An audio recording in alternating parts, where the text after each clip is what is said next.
Olá, caros amigos e caras amigas, tudo bem com vocês? Então vamos trabalhar mais um pouquinho hoje, né? Vamos continuar com os nossos estudos sobre as religiões que começaram a surgir desde os tempos antigos da história da humanidade. E neste vídeo nós vamos continuar a falar sobre o cristianismo e as suas vertentes. Já vimos as bases fundamentais doutrinárias da Igreja Católica Apostólica Romana e da Igreja Católica Apostólica Ortodoxa. Vimos as diferenças doutrinárias, teológicas. Vimos o cisma que ocorreu em 1054 d.C. entre essas duas igrejas. E agora nós vamos falar um pouco sobre um outro conflito religioso, isto é, sobre o surgimento do protestantismo ou da reforma protestante. Nós vamos desenvolver esse assunto em dois vídeos, este vídeo e o próximo. O nosso objetivo principal, em todos os vídeos já publicados, é no sentido de favorecer ao entendimento das diferenças doutrinárias entre as diversas religiões, e neste momento estamos estudando as vertentes cristãs que ocorreram na linha do tempo da história da humanidade. Já estudamos outras doutrinas ou filosofias, como o budismo e outras religiões antigas, né? O budismo, por exemplo. Vimos também diferentes métodos de introspecção, de meditação, que nós mostramos em outros vídeos. E assim nós vamos ter uma condição de compreender melhor a nossa inserção na experiência da vida terrena. Nós temos diversos métodos religiosos e não religiosos, ou paralelos a esse tema, no sentido de trabalharmos a nossa evolução intelectual e espiritual. Nós poderíamos perguntar, por exemplo, o que seria melhor para nós nesta vida? Desejamos ter uma crença em um Deus, em um Criador? E qual seria esse Deus? Ou desejamos nos tornar ateus ou agnóstico? São opções da vida, né? E o que poderia nos fazer mais felizes? Qual o melhor caminho para nos tornarmos poderosos, vamos dizer assim, na administração das condutas da nossa vida? Como nós poderíamos nos unir à fonte criadora ou ao Deus de todos nós? Isto é fundamental, esta união com o Criador, no sentido de receber o fortalecimento, o amparo e a sustentação na vida. Para quem é crente num Deus, né? Como nós poderíamos nos unir a Ele? É o segredo da vida. E o que estamos fazendo por aqui? Para onde nós vamos? De onde nós viemos? O que é essa loucura da vida? Será que é uma vida só? As religiões deveriam explicar isso de uma forma melhor. A ciência já sabe que a nossa mente é algo diferente do nosso corpo físico. Olha que interessante. De repente, nós temos, através do conhecimento religioso, de algo transcendental do nosso corpo físico, isto é, o nosso espírito e o nosso corpo físico. A ciência vai chamar de mente, de consciência. No budismo também, eles definem esta outra parte como mente. Bem, aos poucos nós vamos colocar outras questões, vamos fazer perguntas no andar desta carruagem de estudo, e quem sabe poderemos um dia entender melhor a nossa inserção no universo de Deus e poder responder diversas questões. Podem pensar a respeito. Eu, naturalmente, estou falando tudo isto, mas eu já compreendi tudo isto na minha vida. E eu estou tentando passar isso devagar e aos poucos para as pessoas compreenderem a minha fala. Então, vamos lá. Vamos falar sobre a Reforma Protestante. A Reforma Protestante foi uma das inúmeras reformas cristãs que aconteceram na linha do tempo da história do cristianismo, quando o povo começou a questionar o que era imposto pela Igreja Católica Romana. que tomava atitudes consideradas insatisfatórias e que fugiam dos princípios cristãos iniciais, fazendo-o então entrar em grande contradição. Embora tenha havido rupturas durante a Idade Média e tentativas de reformar a Igreja Católica por alguns dos pré-reformistas ou pré-reformadores, apenas Lutero, por volta do ano de 1517, conseguiu realmente desencadear um movimento forte, amplo, duradouro e moderno, que é a Reforma protestante, né? Antes dele, nós tivemos diversos precursores do movimento protestante na história do cristianismo. Então nós vamos citar alguns deles, no sentido de a gente se situar melhor no contexto aqui dessa reforma religiosa no cristianismo. Então nós temos Arnaldo de Brescia, vamos falar no ano de 1130. Brescia é uma cidade lá da Itália, né? Também conhecido como Arnoldo de Brescia. Foi um monge católico, veja, um monge católico e reformador religioso. Ele exigia que a igreja renunciasse ao direito de ter propriedades. Vocês veem só o estado da Igreja Católica Romana, como é poderoso financeiramente, em patrimônio, em tantas coisas. Tem até um banco, né? Muito bem, este pré-reformista, vamos falar, ou um reformador religioso, ele ficou exilado pelo menos por 3 vezes ao longo da vida.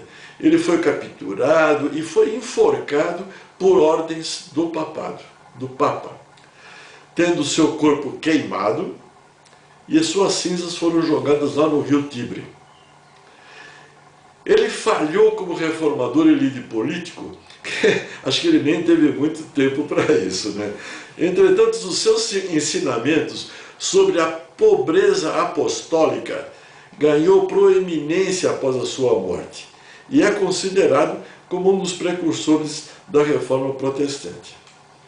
Após a morte de Arnaldo de Brescia, seus ensinamentos sobre a pobreza apostólica ganharam aceitação entre os arnoldistas e mais tarde amplamente entre os valdenses e os franciscanos espirituais, embora nenhuma palavra escrita tenha sobrevivido à condenação oficial.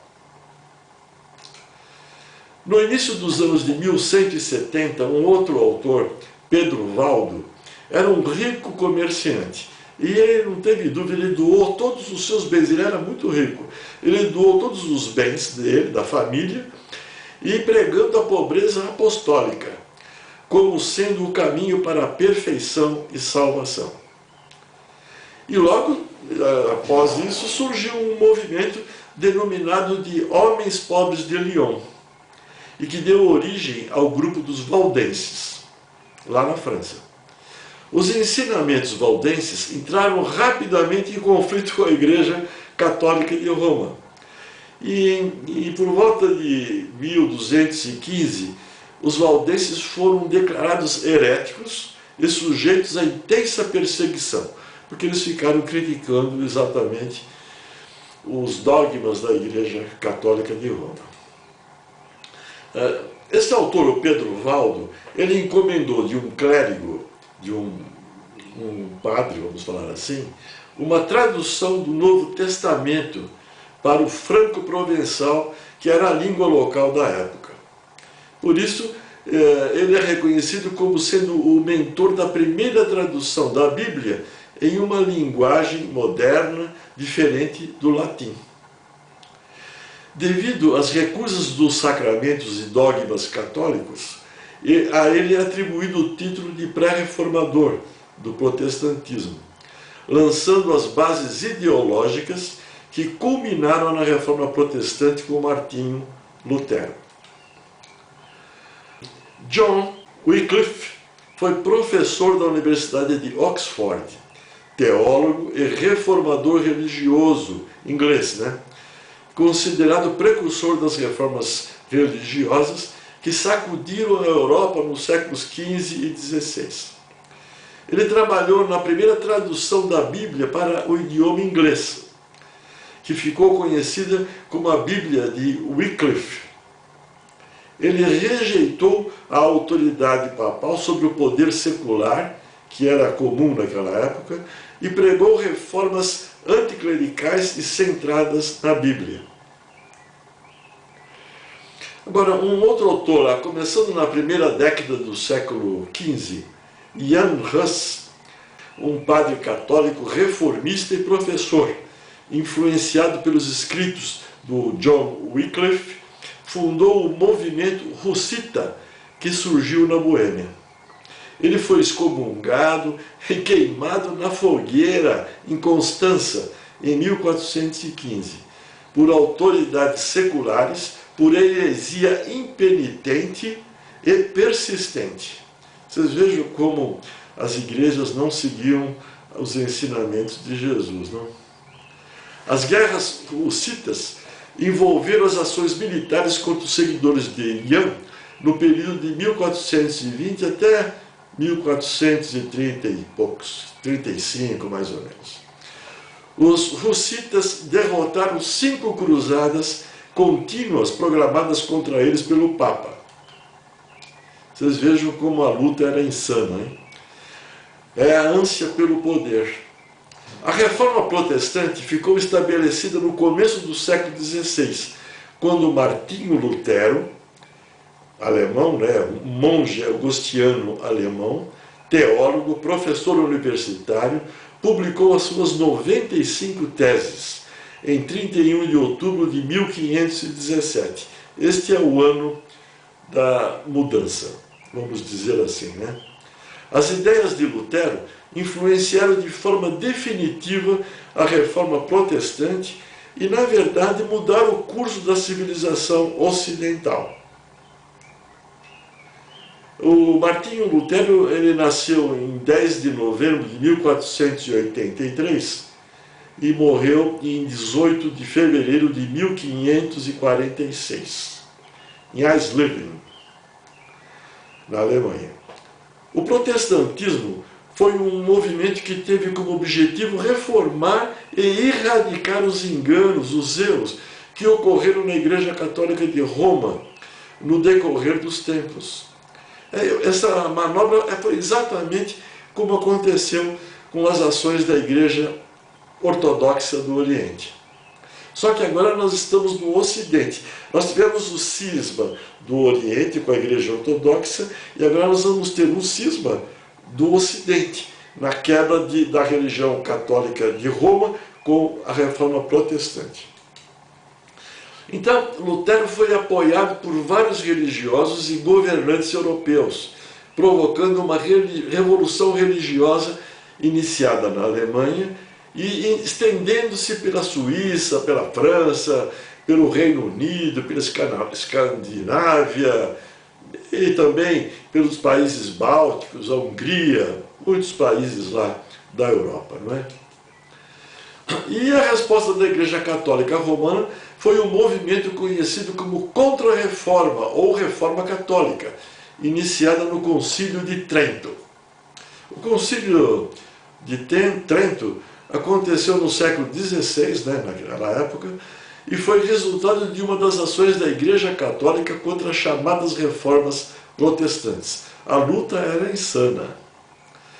O resultado da reforma protestante foi a divisão, então, da chamada Igreja do Ocidente, entre os católicos romanos e os reformados ou protestantes, originando, então, o protestantismo, que alcançou também os Estados Unidos, e também o Brasil, de certa forma. A história do cristianismo mostra que desde os tempos iniciais, lá nos primeiros séculos depois de Cristo, ficou patente as condutas de poder, de ambição desmesurada da igreja, dentro e fora da igreja, e de grupos dissidentes. Havia muitos grupos de estudos do cristianismo, lá naquela época dos primórdios lá do cristianismo, promovendo então a formação de diversas vertentes cristãs e ocasionando diversos rompimentos ou cismas, né? Nós estamos descrevendo os mais importantes, que é a Igreja Ortodoxa do Oriente e agora do protestantismo. Mas nós temos diversas outras vertentes. E olha, que muitos grupos chegaram mesmo a guerrear com exércitos, além de outras ações insanas, como a Inquisição, já falamos no outro vídeo, né? As fogueiras lá da Idade Média, os enforcamentos, as torturas, é muita loucura junta. E sem dúvida, muito longe dos ensinamentos do Cristo, que era a prática do amor, a prática do respeito, a prática da fraternidade universal. Agora, hoje o protestantismo se desenvolveu bastante e constitui o segundo maior ramo do cristianismo, depois do catolicismo de Roma, né? Com um total de 800 milhões, até 1 bilhão de adeptos em todo o mundo, provavelmente cerca de 35, 40% de todos os cristãos. E olha, os protestantes eles desenvolveram sua própria cultura, com grandes realizações na educação, nas humanidades, nas ciências, na ordem política e social, na economia, nas artes e em muitos outros campos. Realmente é uma igreja importante para o desenvolvimento intelectual, espiritual da humanidade. O protestantismo ele é diverso, estando mais dividido teológica e eclesiasticamente do que a Igreja Católica, a Ortodoxa ou a Ortodoxa Oriental. Porque ela não é centrada num Papa, por exemplo, não existe isso no protestantismo. Ela é sem unidade estrutural ou autoridade centralizada. Os protestantes desenvolveram o conceito de uma igreja invisível, em contraste com a Igreja Católica, Ortodoxa e a do Oriente, né? A Igreja Ortodoxa Síria, a Igreja Copta também, e que todos se entendem como uma única igreja original, a única igreja verdadeira fundada por Jesus Cristo. É interessante verificar que todas as igrejas se consideram como únicas e verdadeiras. O protestantismo, a Igreja Católica Romana, a Ortodoxa, todas falam que são as verdadeiras e únicas. Até a doutrina espírita é assim. Menos enfaticamente, mas é por aí. É muita pretensão dessa turma toda, pois somos ainda muito ignorantes, imperfeitos espiritualmente, intelectualmente, e longe de praticarmos a fraternidade universal. Ainda a humanidade é assim, é muito difícil praticar o amor, a fraternidade universal. Nós só vemos guerras e guerras e guerras.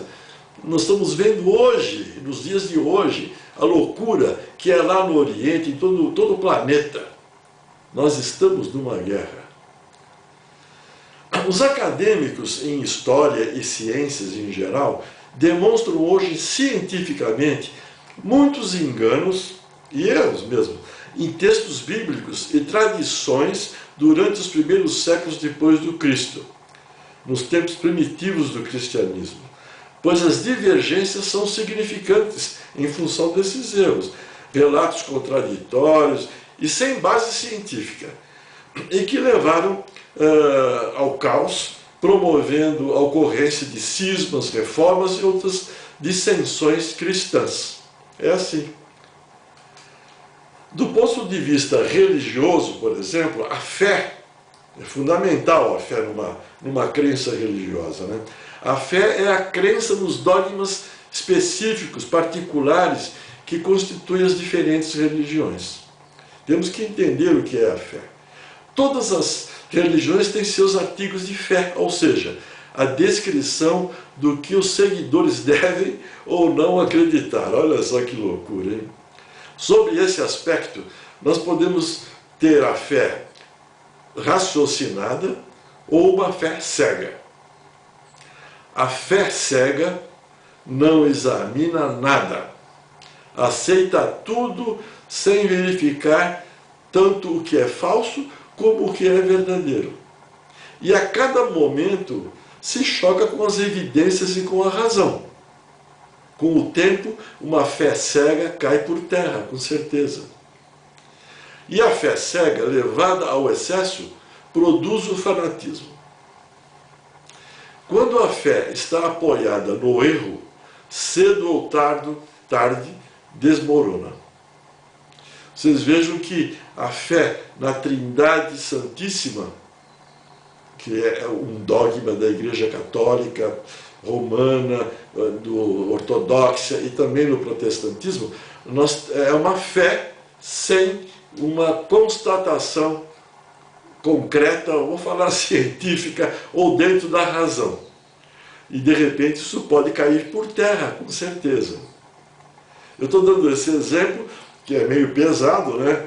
Mas é assim, nós temos que procurar usar o intelecto para compreender da melhor maneira possível a nossa fé, a nossa crença, para que a gente possa adotar um caminho de crença religiosa. Senão nós poderemos virar ateus, agnósticos, como muitos aqui no planeta, né? Eu sou um crente em Deus, mas atualmente eu tenho uma conceituação do que seja Deus. Mais à frente nós vamos ver isso. Agora nós vamos ficar na Santíssima Trindade, com certeza. Estamos ainda nesse estágio de fé, de crença. Nós podemos verificar na história que cada religião pretende ter a posse exclusiva da verdade, da fé. É assim, né? Entretanto, a fé não se receita, sem dúvida. E o que é mais correto ainda é que a fé não deve ser imposta. A fé deve ser adquirida, racionalmente.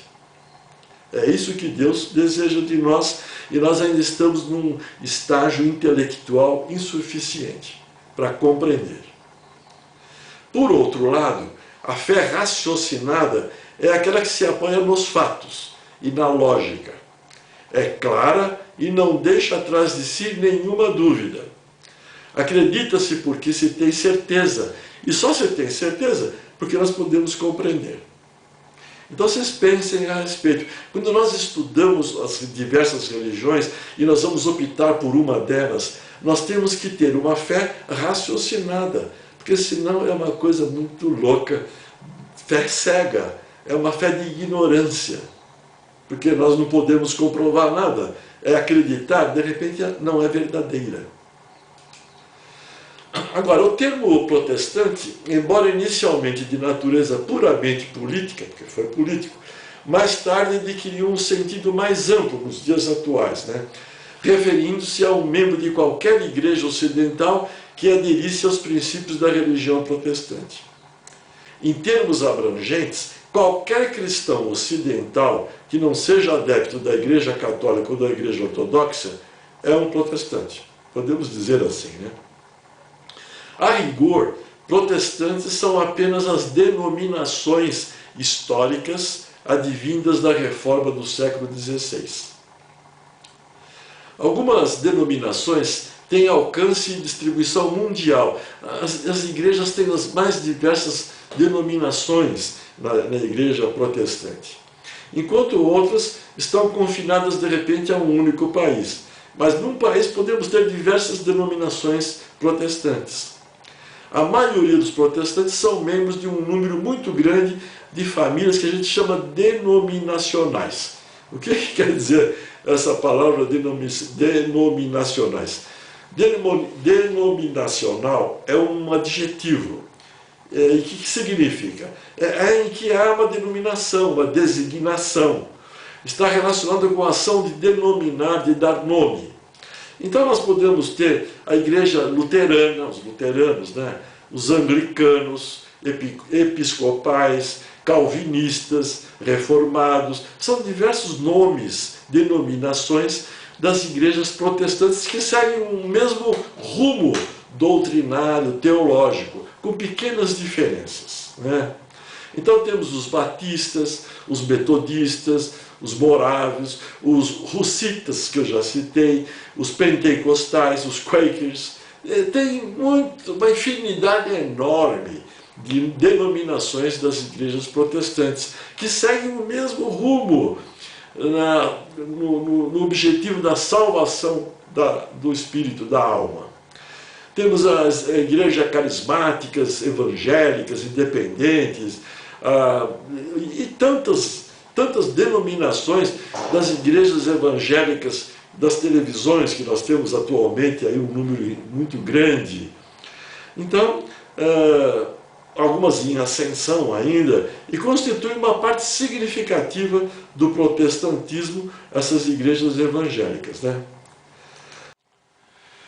Bem, amigas e amigos, nós vamos ver agora, terminando este vídeo, um quadro demonstrativo das vertentes cristãs que surgiram no decorrer dos tempos, para que nós possamos entender esse desenvolvimento, ou melhor, para entendermos as dissensões doutrinárias que ocorreram, né? Não estamos colocando neste quadro o surgimento da doutrina espírita, que é uma doutrina cristã. Vamos deixar isso para depois, quando terminarmos a apresentação da Reforma Protestante, que será no próximo vídeo. Então estamos vendo no quadro a data do primeiro concílio de Éfeso, que foi um concílio de bispos cristãos convocados em Éfeso, na Ásia Menor, e realizado em 431 d.C., pelo imperador romano Teodósio II. Este terceiro concílio ecumênico, um esforço para alcançar consenso na igreja através de uma assembleia e representando toda a cristandade, debateu-se sobre os ensinamentos cristológicos e mariológicos de Nestório, patriarca de Constantinopla. Foi confirmado o credo niceno original e condenou-se o nestorianismo, que são os ensinamentos de Nestório, o patriarca de Constantinopla, como heresia, assim como o arianismo. Lembram dos arianos que eles não concordavam que Jesus fosse o Deus encarnado. Temos também como heréticos o sabelianismo e o pré-milenarismo. Vocês podem ver isso na literatura especializada, quais são esses grupos, não é? Este terceiro concílio ecumênico é reconhecido pelos católicos ortodoxos, os velhos católicos, os anglicanos e os luteranos, além de outros grupos cristãos, né?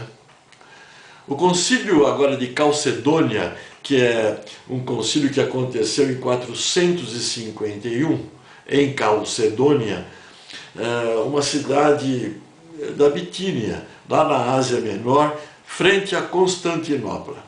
Foi o quarto dos primeiros 7 concílios ecumênicos da história do cristianismo, sendo convocado pelo imperador Marciano, com finalidade de anular o segundo concílio de Éfeso. Nós tivemos um segundo concílio de Éfeso, depois daquele que já citei. O objetivo principal deste concílio da Calcedônia era afirmar a doutrina católica ortodoxa contra a heresia ensinada por Eutiques, relativas ao monofisismo. O que é o monofisismo? Do grego, único, e natureza. Então, natureza única.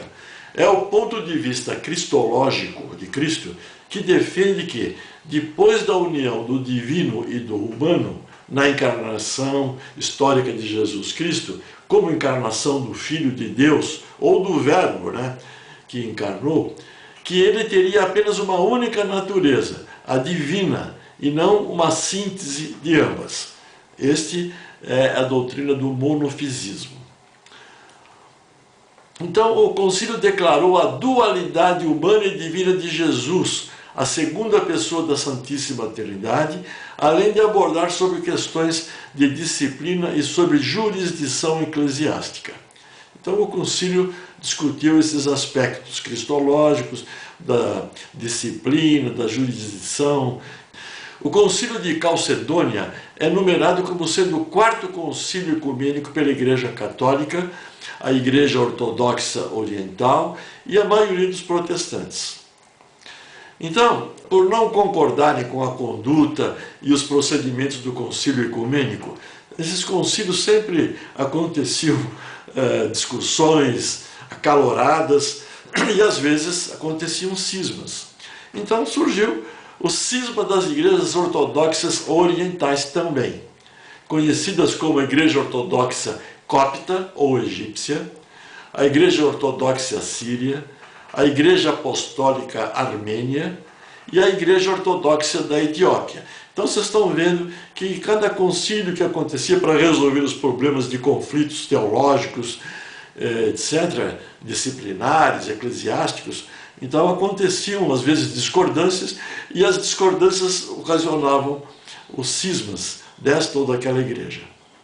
Por isso que vocês estão vendo esse quadro que eu estou mostrando, no sentido de mostrar o concílio de Éfeso em amarelo, que mostra aí o nestorianismo, o rompimento da igreja síria do Oriente, a antiga igreja do Oriente e outras que eu já citei, né?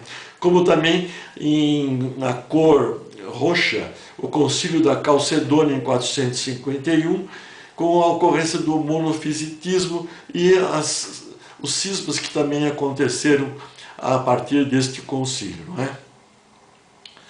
Então, os seguidores do concílio acreditam ou acreditavam que a sua mais importante conquista foi a definição do credo calcedoniano. Outro credo, olha lá, hein? Diferente daquele outro já citado. Afirmando que Jesus é perfeito tanto na divindade quanto na humanidade. Esse mesmo é, na verdade, Deus e realmente homem. Então vocês vejam que temos vários conceitos do que seria Jesus. Estamos vendo ainda o cisma da Igreja Ortodoxa em 1054, já descrevemos isto no vídeo anterior, né?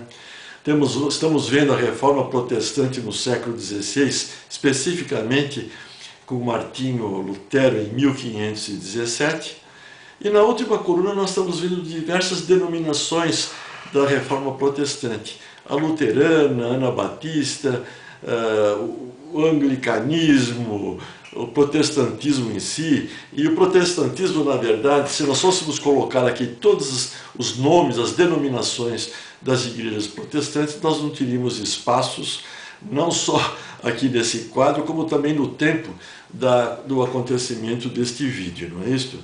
Então vocês podem, com este quadro, ter uma ideia das dissensões, dos cismas principais que ocorreram na linha do tempo do cristianismo, da história do cristianismo, e aí vocês podem ter uma ideia da situação.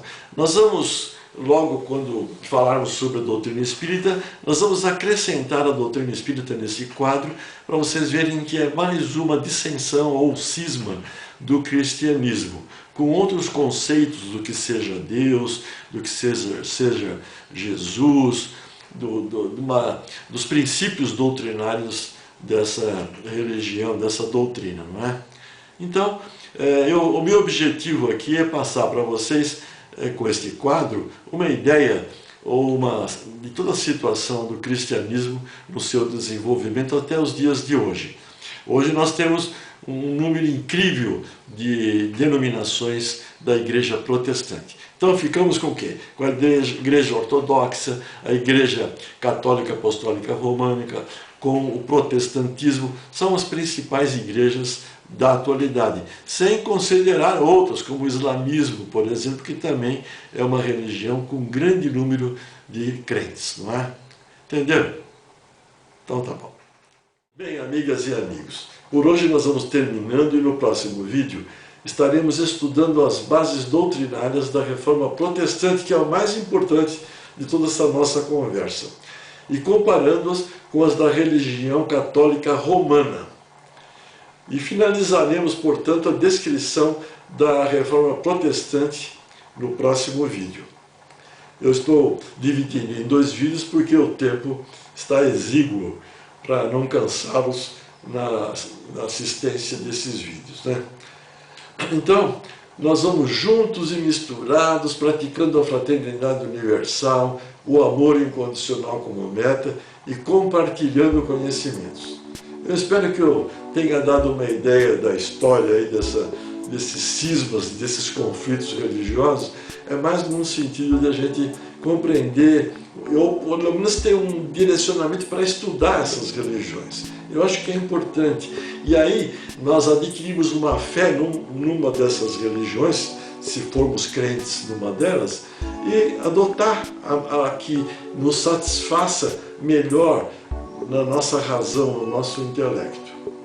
Então, se vocês quiserem, compartilhem este vídeo, deem o like ou dislike, inscrevam-se no canal Cid Design e vamos trabalhando a nossa ascensão intelectual e espiritual a cada momento.